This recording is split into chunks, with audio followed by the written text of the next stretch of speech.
Oke. Nah, sebagai introduction, kita tahu sehari-hari yang namanya makronutrien dan mikronutrien. Makronutrien itu ada yang namanya karbohidrat, protein, lemak, sementara mikronutrien adalah vitamin dan mineral, di mana sehari-hari ini harus dipenuhi kebutuhannya. Nah, kebutuhannya ini berbeda-beda, baik dari yang dipengaruhi oleh usia, dipengaruhi oleh jenis kelamin, atau dipengaruhi oleh kondisi-kondisi tertentu. Misalnya, kalau orang sehat dengan orang sakit, pasti kebutuhan proteinnya berbeda. Pasti kebutuhan mikronutrien yang berhubungan dengan sistem imun juga berbeda. Kayak vitamin C, mungkin sehari-hari AKG-nya hanya cukup 75-90 mg. Tapi kalau pada populasi orang sakit, mungkin dia pada pasien bedah, bisa jadi membutuhkan vitamin C sampai 1 gram per hari. Atau pada populasi sakit sehari-hari yang sering kita temukan sampai saat ini adalah COVID. Itu bisa diberikan sampai 1 gram per hari. Jadi kebutuhannya berbeda-beda sesuai dengan kondisi klinis juga dan tujuannya. Sehingga tidak ada satu diet yang tepat untuk setiap orang. Apalagi sekarang udah ada namanya nutrigenomik, di mana kita itu menentukan kebutuhan nutrisi pasien berdasarkan profil genetiknya. Contoh, misalnya ada orang pengen menurunkan berat badan. Mungkin sehari-hari kita hanya menurunkan sekitar 500 kalori aja restriksinya dari diet dia sehari-hari. Begitu dicek dietnya, ternyata dia nggak cukup, cuma 500 kalori. Dia harus diturunkan 10-20% lagi. Maka selain 500, maka diturunkan lagi plus 10-20%. Karena apa? Genetiknya yang berkata seperti itu. Atau bisa jadi nanti hasil genetiknya ternyata dia nggak pernah cek nih, kok kayaknya selama ini kalau mengkonsumsi susu atau produk susu kayaknya perutnya kayak agak-agak kayak diare atau bloating, selama ini dia nggak sadar. Begitu dicek genetiknya, ternyata dia rentan atau beresiko atau secara genetik memang intoleransi laktosa. Nah, bisa juga hal seperti itu.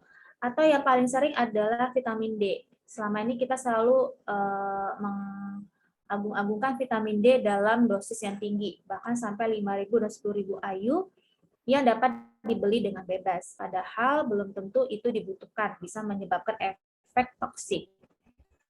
Ternyata kalau berdasarkan genetik itu bisa kita periksa. Ada orang yang memang secara genetik dia defisiensi vitamin D, itu boleh kita berikan. Namun sebaiknya dicek lagi terlebih dahulu berapa kadar vitamin D dia dalam darah sehingga kita lebih tepat lagi dalam memberikan dosis.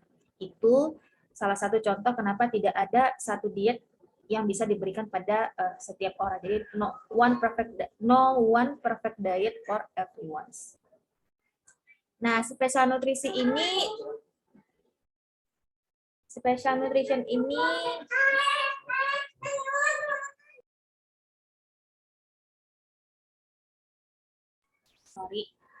sorry ya, special nutrition ini for special need. Jadi beda nih.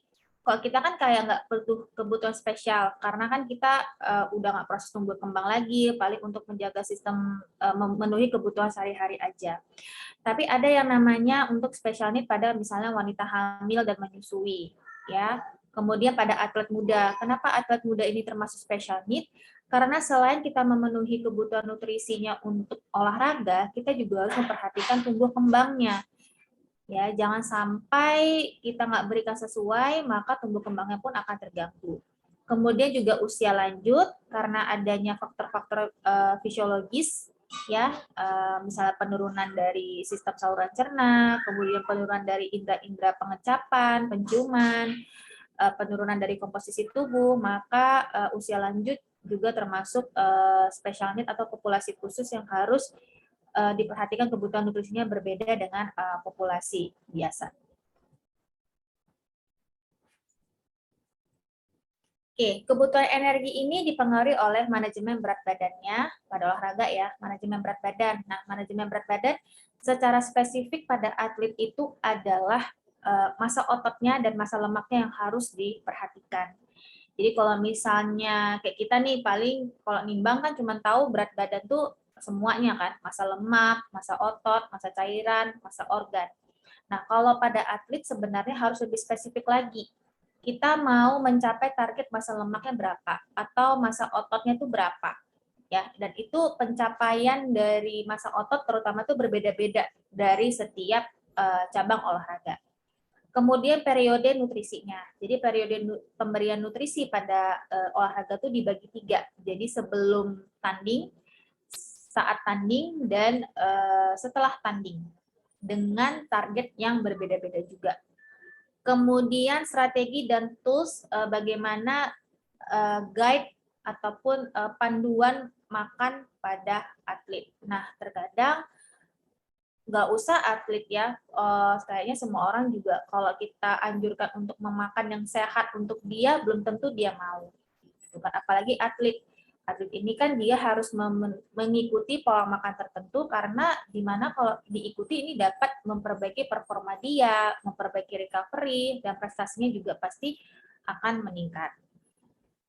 Kemudian makronutrien juga harus diperhatikan berbeda-beda, baik itu karbohidrat, protein, lemak, dan cairan, di mana karbohidrat ini berbeda antara sebelum, selama, dan setelah tanding. Kemudian ada juga yang namanya karbohidrat loading, karena karbohidrat ini penting dipenuhi pada atlet untuk menjaga cadangan glikogennya, terutama glikogen otot di hati. Karena kita tahu ketika kita berolahraga, itu yang pertama kali dipecah adalah sumber energi cepat, pasti glikolisis anaerob, kemudian kreatin fosfat, baru glikogen. Ya, jadi sangat-sangat harus diperhatikan cadangan glikogen yang ada.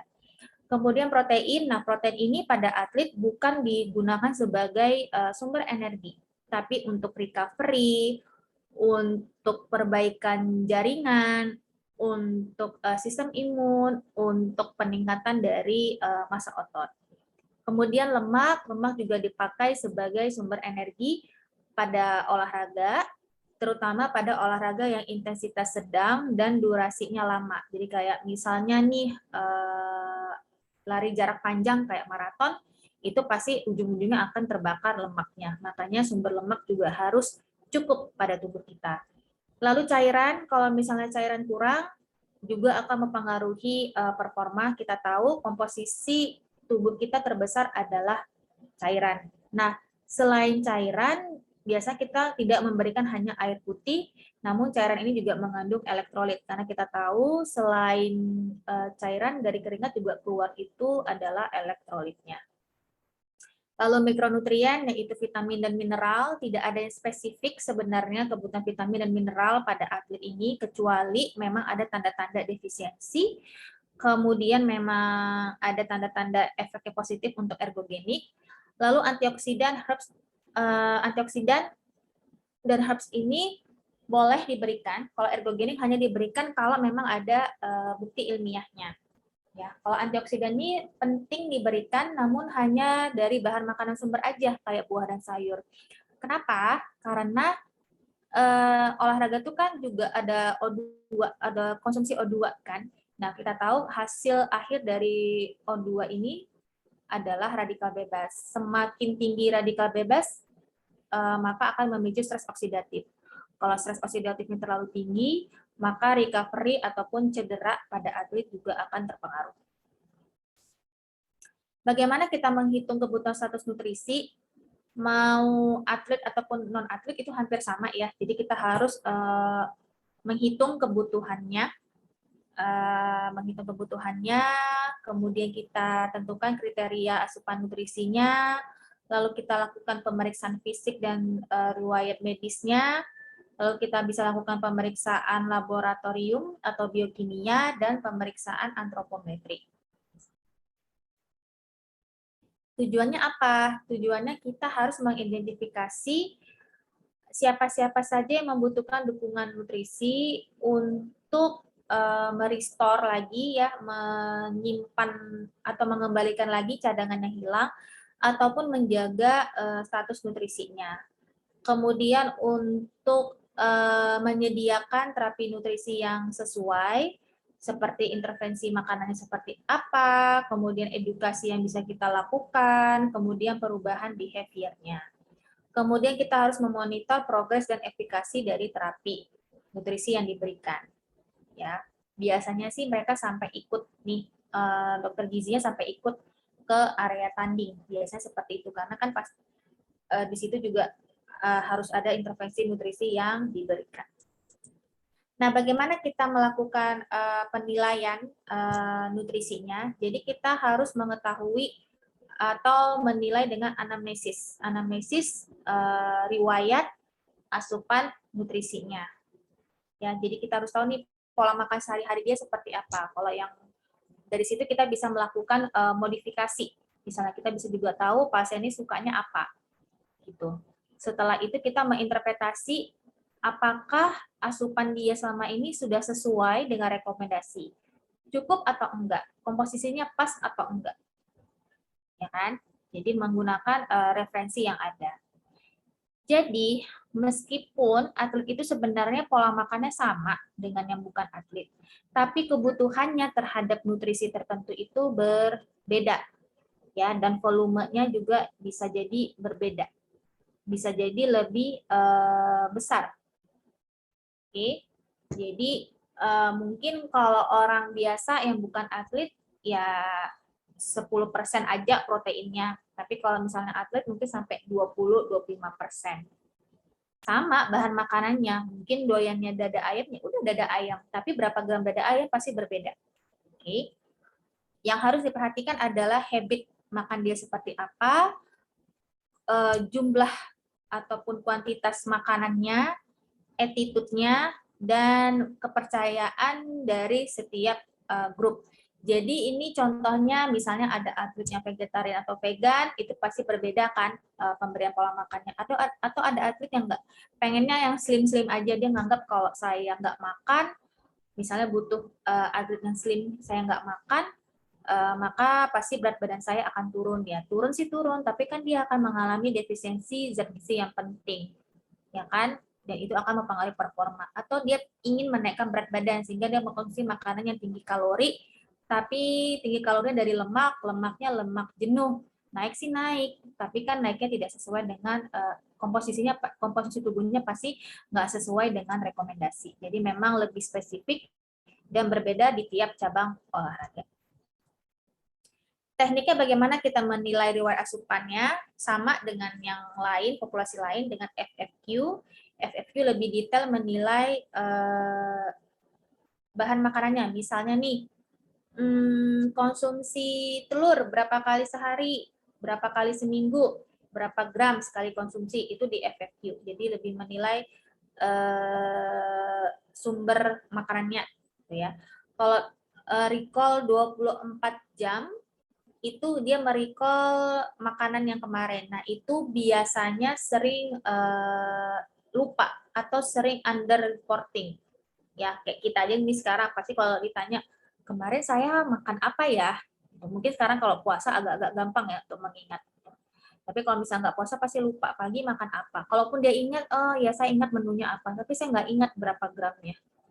Ya kan? Nah, itu pasti akan mempengaruhi ketepatan dari anamnesis kita. Lalu riwayat makanan itu bisa kita kombinasi antara FFQ ataupun recall 24 jam. Atau ada satu lagi, kita bisa melakukan food record. Food record itu 3 kali 24 jam, 2 kalinya tuh weekdays, 1 kalinya weekend. Kenapa weekend dinilai? Karena biasanya pola makan di weekend itu berbeda dengan pola makan saat weekdays. Oke. Jadi kita kasih catatan ke pasien, dia disuruh mencatat makanannya 3 kali 24 jam dalam 1 minggu ke depan. Jadi apa kriteria menginterpretasinya? Jadi goals-nya nih apa? Gitu. Jadi kita harus tahu berapa gramnya secara kuantitatif untuk karbohidrat dan proteinnya. Kemudian kita adjust sesuai dengan kebutuhan metabolisme basal, intensitas olahraganya, dan durasi dari aktivitas fisiknya. Lalu kita buat guideline-nya dan panduan makannya. Jadi asupannya ini berdasarkan aktivitas fisiknya dan juga berdasarkan manajemen berat badan. Mau kita maintain, mau kita turunkan, atau mau kita naikkan. Nah, ini adalah piring atlet ya. Kalau misalnya orang populasi lain mungkin piring sehatku, nah ini piring atlet. Jadi dibagi 3, ada easy training, moderate training, dan saya lupa yang training yang berat.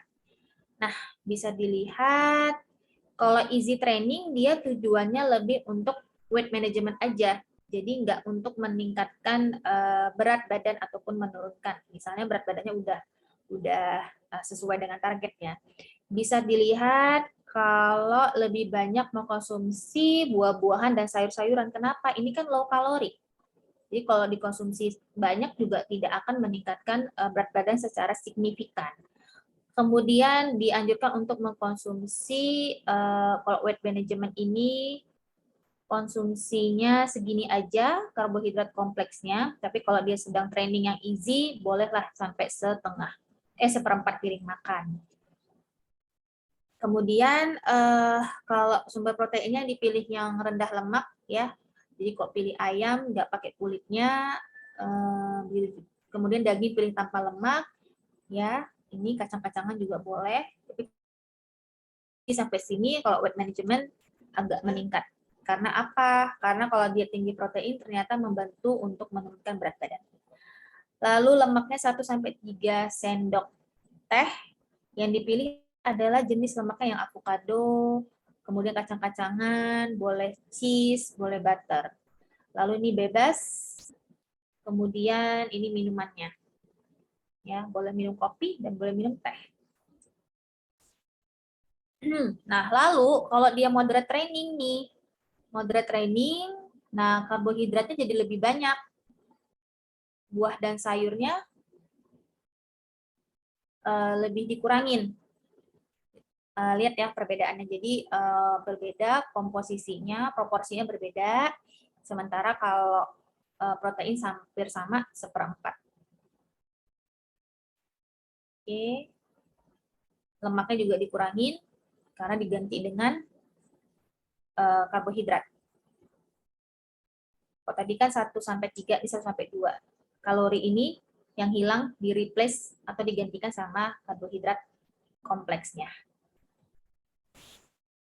Nah, kalau sudah hard training, lebih banyak lagi karbohidratnya supaya cadangan glikogennya terpenuhi, proteinnya sama, sayurnya dikurangin jadi 1/4. Ini sama, bahkan ini ada lagi tambahan buah lagi. Ya, selain untuk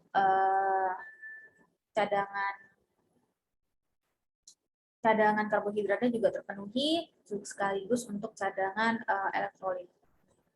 Oke, ini perbedaan antara yang easy, medium, dan hard training karena tujuannya juga berbeda-beda. Lalu kita masuk ke pemeriksaan klinis dan riwayat medis. Jadi kita harus tahu juga tujuannya adalah apakah ada pemeriksaan-pemeriksaan yang dilakukan nanti itu mempengaruhi asupan makan, digesti, dan juga metabolisme. Kemudian apakah ada penyakit kronis yang menyertai kecemasan, depresi, gangguan gastrointestinal, dan malabsorpsi. Pasti akan mempengaruhi intake nutrisinya. Kemudian biasanya juga akan terjadi penurunan nafsu makan. Ini merupakan respon yang fisiologis yang normal untuk atlet-atlet yang udah berolahraga 1-2 jam. Jadi setelah workout yang cukup berat 1-2 jam. Kemudian juga biasanya juga akan mengalami rasa tidak nyaman atau mual ketika mengkonsumsi makanannya itu sebelum olahraga ataupun exercise yang berat, dan sebaiknya dihindari makan 2 jam sebelum latihan. Karena harus diingat pengosongan lambung 2-4 jam. Lalu pemeriksaan biokimia biasanya untuk penilaian secara objektif, juga untuk memvalidasi. Misalnya setelah kita lihat nih, kok kayaknya dia asupan zat besinya kurang ya dari riwayat asupan. Nah, boleh nih kita validasi lagi dengan melakukan pemeriksaan laboratorium. Karena dari pemeriksaan laboratorium lah baru kita bisa tentukan apakah dia membutuhkan intervensi seperti suplementasi. Oke.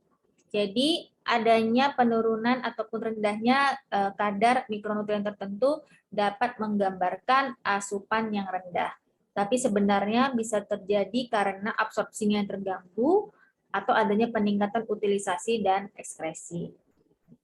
Oke. Lalu pemeriksaan antropometri ini juga nggak kalah penting, ini pun yang paling penting. Jadi kalau selama ini kita tahunya cuma berat badan, tinggi badan. Nah, pada atlet itu harus tahu massa ataupun komposisi tubuhnya. Bisa kita nilai dengan skin fold, lingkar lengan atas, ya, atau bisa kita nilai dengan alat namanya BIA ataupun dengan CT scan. Oke. Jadi kita nggak bisa menilai status gizi pas atlet itu dengan indeks massa tubuh lagi. Karena kalau misalnya ada yang ototnya gede, ya kita nilai dengan IMT, itu pasti jatuhnya adalah overweight ataupun obes. Jadi sebaiknya adalah menggunakan komposisi tubuh biar kita tahu lebih detail. Ini berat badan lebihnya karena peningkatan massa lemaknya atau peningkatan dari massa ototnya. Contoh adalah atlet binaraga. Jadi apa sih ketidakuntungan dari penilaian massa tubuh ataupun massa lemak yang tidak tepat? Maka kalau kita nggak menilai dengan komposisi, kiranya nanti pasien atletnya turun berat badan karena lemaknya, rupanya turunnya karena massa otot, sementara massa otot sangat penting ya pada olahraga. Kemudian trainingnya menjadi tidak efektif, kemudian karbohidratnya menjadi tidak nggak sesuai. Jadi asupan karbohidrat adekuat ini kan sangat penting untuk cadangan glikogen otot. Nah, kalau misalnya tidak sesuai, maka juga akan mempengaruhi atau membatasi efektivitas daripada training. Kemudian kalau terlalu rendah juga massa ototnya, ini akan mempengaruhi resting metabolic rate. Ya, karena sebenarnya kalau kita ingin membakar lebih banyak, itu harus meningkatkan massa otot. Lalu bisa terjadi eating disorder juga biasanya, dan ini akan memicu amenore atau meningkatkan resiko osteoporosis ataupun fraktur. Lalu dehidrasi karena penggunaan dari laksatif, diuretik, dan restriksi cairan, ini juga akan mempengaruhi performance. Kemudian restriksi asupan dari berbagai macam jenis makanan juga akan memicu inadequate terhadap zat gizi, kemudian komplikasi dari eating disorder.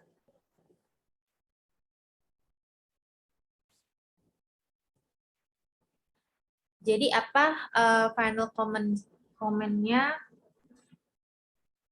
Jadi kita tuh harus memberikan contoh. Jadi kan atlet ini kadang-kadang suka, nggak usah sih, populasi lain juga suka pandai-pandaian ya kan, kalau misalnya dibilang makan ini bagus loh, tapi dia bandel karena dia merasa ilmu yang dia dapat lebih tepat dipakai untuk dirinya. Jadi kita harus menggunakan case example bahwa dengan intervensi yang kita berikan ternyata memberikan efek yang positif terhadap performance, terhadap recovery, dan lain sebagainya. Kemudian kita juga harus memberikan contoh. Jadi diri kita sendiri yang menjadi contoh sehingga orang bisa menilai bahwa oh ternyata dengan pola makan ini saya juga bisa mendapatkan outcome yang sesuai dengan yang saya harapkan karena saya sudah melihat contohnya, ternyata dokter juga melakukan pola makan yang sesuai dengan apa yang dia ajarkan. Kemudian kadang-kadang banyak bukan miskomunikasi, misinformasi ya di antara atlet ini mengenai suplemen-suplemen yang bagus, diet-diet populer yang ada ya. Jadi kita juga harus familiar terhadap informasi ini sehingga kita juga dapat memberikan informasi yang benar terhadap klien kita. Dan hati-hati terhadap penggunaan suplemen dan ergogenik. Ya, yang paling sering itu adalah mungkin steroid, ya itu juga harus hati-hati. Oke. Summary-nya, kesimpulan, jadi kita harus mengidentifikasi bagaimana pola asupan nutrisi pada atlet, kemudian bagaimana attitude-nya, kepercayaan dia terhadap nutrisi, menilai ataupun assessment terhadap asupan nutrisi dia sehari-hari, dan lakukan pemeriksaan biokimia dan antropometrik untuk dapat mengetahui secara detail kebutuhan nutrisi pada atlet. Sekian, mungkin ada yang mau ditanya sampai sini? Izin bertanya, Dok. Oke, Jeffrey. Ada 2 pertanyaan, Dok. Yang pertama itu, kenapa ya, Dok, untuk menurunkan berat badan itu biasanya orang-orang memilih untuk diet tinggi protein. Yang saya ketahui kan bahwa satuan gram protein sama si karbohidrat ini kan sama-sama tinggi juga ya, Dok. 1 gram protein sama karbohidrat kan 4 kilokalori. Terus pertanyaan yang kedua, kita sering keliru memilih satuan energi yang pakai kilokalori atau kalori ya, Dok. Misalnya kalau kita mau menurunkan berat badan kan kita kan cemas nih kan mau membeli makanan gitu. Kita selalu melihat daftar ininya kebutuhan jumlah kalori dari makanan tersebut. Kita pakai yang kilokalori atau kalori ya, Dok? Terima kasih, Dok. Oke. Pertanyaan kedua dulu, lebih singkat. Kalau kilokalori sama aja ya. Biasanya sih kalau kalori kita lebih pakainya kalau menghitung kebutuhan kalori total, misalnya 1.500 kalori, 2.000 kalori. Tapi kalau misalnya untuk makronutrien, biasanya kita pakai satuannya adalah kilokalori. Misalnya karbohidratnya 200 gram, setara mungkin dengan 800 kilokalori. Nah, kayak gitu-gitu. Sebenarnya kilokalori dan kalori sama aja, nggak ada bedanya, cuman masalah penempatan pemakaiannya aja. Kemudian untuk pertanyaan pertama, memang 1 gram karbohidrat sama 1 gram protein itu sama-sama mengandung 4 kalori. Tetapi kenapa diet tinggi protein ini dipakai untuk menurunkan berat badan? Karena dalam proses metabolismenya, dia lebih membutuhkan ATP, bukan membutuhkan, jadi dia minus ATP-nya. Contoh nih, saya nggak tahu, saya lupa dengan secara detail berapa ATP yang diperoleh. Jadi dia minus. Jadi sehingga kalau misalnya sebentar ya, dia minus ATP. Jadi kalau contohnya itu dia menghasilkan ATP yang lebih banyak, dia membutuhkan ATP yang lebih banyak untuk diproses dibandingkan karbohidrat. Makanya dia membantu untuk menurunkan berat badan. Selain itu, protein juga memicu satiety pada pasien. Selain dia lebih membutuhkan ATP lebih banyak atau lebih boros ATP, hasilnya itu jadi minus antara yang dibutuhkan dan yang dihasilkan tuh saya lupa minusnya di mana, tapi dia membutuhkan ATP lebih banyak. Selain itu dia memicu satiety, ya sama kayak karbohidrat kompleks. Karbohidrat kompleks memang low kalori, tapi juga memicu satiety. Begitu juga dengan protein. Kalau kalian mau tahu gini, kalian bandingkan aja, kalau kalian makan nasi bungkus dengan lauknya 1, proteinnya 1, dengan kalian makan misalnya pocajang atau daging yang sepuasnya itu. Mana yang lebih lama laparnya? Pasti kalau kalian makan daging sepuasnya. Kalau kalian makan nasi bungkus, atau misalnya makan Indomie deh, ya Indomie kan juga tinggi karbohidrat ya. Indomie atau nasi bungkus itu kan tinggi karbohidrat. Pasti 3 jam, 4 jam udah lapar. Tapi kalau kalian misalnya makan daging bakar yang sepuasnya itu tuh, yang 100.000 seorang, ya sepuasnya, itu pasti setengah hari tuh nggak lapar. Bahkan pernah sampai malam. Perhatikan deh. Nah, makanya meskipun 1 gram karbohidrat sama dengan 1 gram protein, sama-sama 4 kalori, tapi berbeda metabolismenya dan efeknya di dalam tubuh. Selain itu, kita nggak bisa menyamakan sekali ya, karena kan sebenarnya karbohidrat pun, kalaupun misal sama-sama nih 1 gram karbohidrat dengan 1 gram protein, tapi kan sebenarnya kebutuhannya berbeda tuh. Ya kan, kalau karbohidrat kan 45-65%, sementara kan protein 15-20%. Jadi sebenarnya kebutuhannya pun berbeda, meskipun gram dalam bentuk gram sama mengandung 4 kalori. Cukup menjawab? Kemudian dok, kalau diet tinggi protein itu dilanjutkan, apakah tidak berbahaya dok untuk usaha-usaha menurunkan berat badan? Sorry, suaranya kurang jelas. Kalau dilanjutkan dok, diet tinggi protein ini terutama untuk orang yang menurunkan berat badan, apakah tidak berbahaya dok? Untuk orang apa? Misalnya ada orang obes, dia ingin menurunkan berat badannya, terus dia memakai ini metode diet tinggi protein yang terus-menerus dok, apakah ini tidak berbahaya dok? Untuk orang obes? Iya. Untuk orang obes. Nah, setinggi-tingginya protein itu nggak sampai melewati 25%. Jadi dia tidak menggantikan komposisi dari makronutriennya, komposisi karbohidrat.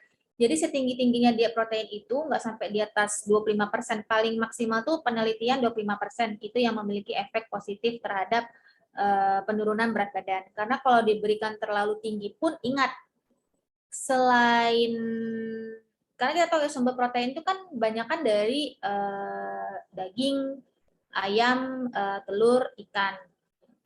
Itu kan juga akan mempengaruhi asupan nutrisi lain yang ada di situ.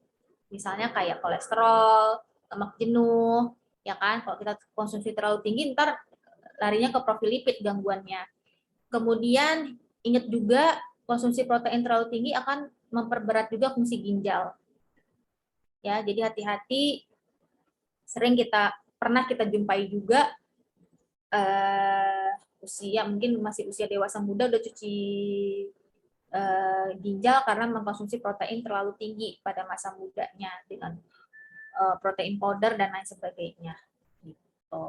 Jadi tetap 20% sampai 25%. Itu yang efeknya positif untuk menurunkan berat badan, tapi dengan memperhatikan parameter laboratorium juga. Oke dok, terima kasih dok. Oke, ada lagi pertanyaan lain? Izin bertanya dok. Ya, Albert. Izin dok. Kenapa protein itu dikatakan sebagai makronutrien yang membantu untuk menjaga massa otot dok? Padahal kan di otot itu juga ada simpanan glikogen dok. Kenapa karbohidrat? Simpanan apa? Glikogen dok. Oh, glikogen. Karena kalau ingin membentuk massa otot juga dibutuhkan protein selain dengan olahraga. Gitu.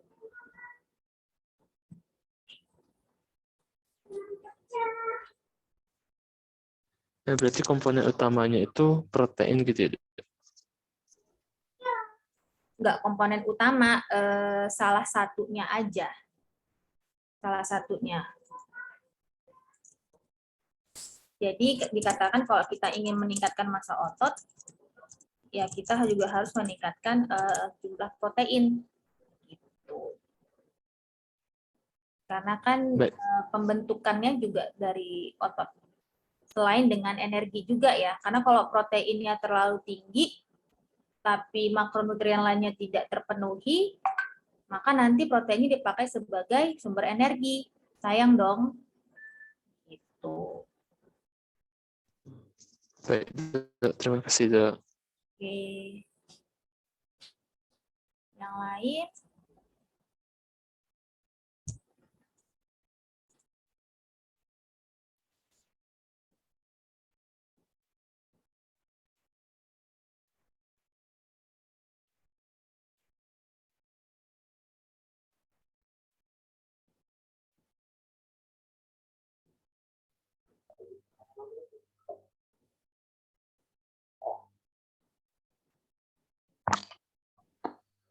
Ada lagi?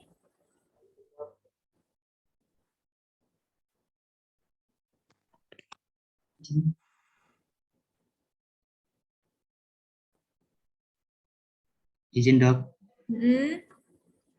saya masih belum ngerti kenapa kalau diet protein itu memberikan efek kenyang lebih lama ya dok, dibandingkan diet yang lainnya kayak karbohidrat dan lemak gitu. Oke, selain dia memicu satiety, dia juga memicu hormon grelin. Tahu manfaat hormon grelin? Efek kenyang dok. Hormon grelin buat apa? Untuk ini dok, Dia, mungkin dia dapat menurunkan sekresi hormon grelin. Hormon grelin buat apa? efek kenyang. Kok efek kenyang hormon grelin?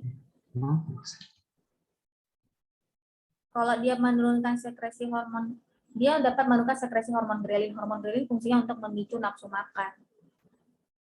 Jadi kalau sekresi menurun, maka nafsu makan pun akan menurun. Baik dok, terima kasih dok.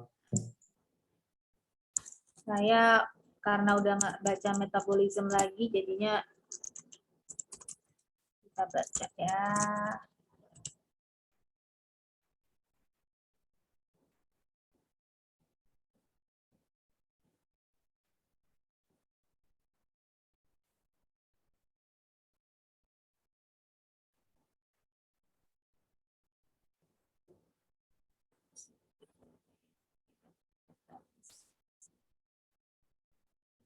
Oh, selain itu dia juga dapat meningkatkan oksidasi lemak.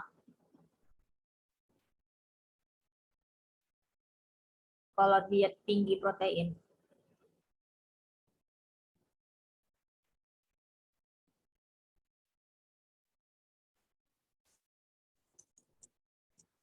Baik dok, terima kasih dok.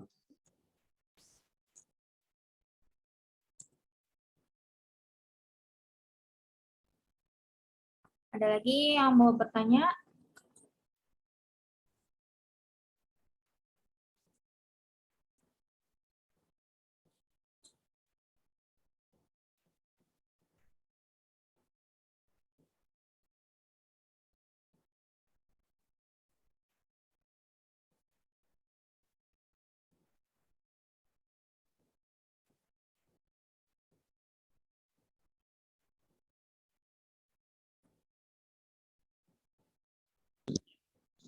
Tidak lagi dok. Cukup. Oke, kalau tidak ada pertanyaan, saya tutup kuliah kita pada